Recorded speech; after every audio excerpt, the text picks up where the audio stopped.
is there a connection, not on the business side, but is there an ideological connection? And of course, it's been accelerated in Trump, but they were biased against Nixon and Reagan and the Bushes. Is there a connection between their liberal ideology and what they produce? Steve.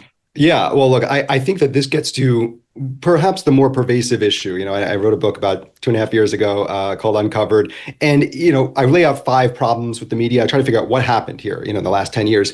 And Trump is certainly an element of this. But I think that if Trump existed, yet the media landscape in some bizarro universe, we took all of the heads of tech companies and we just put them on an island somewhere and they never invented social media.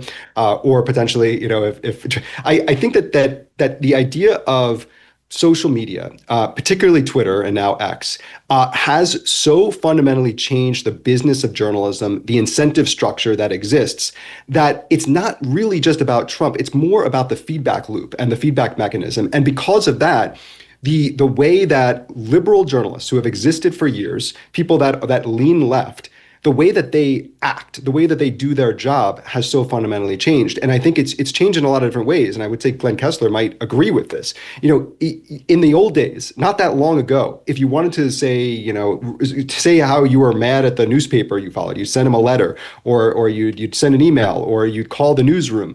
And there was no way of that happening in public. Now, both the feedback that you get from an audience, both positive and negative, I think positive feedback is perhaps even more of a problem than negative feedback that you get on Twitter, and the way that the journalists put their pieces out there. What if you put a piece out there that is somewhat critical of Joe Biden during that years? And I talked to people, journalists that would go through this and would be nervous about what would happen, the reaction that they might get.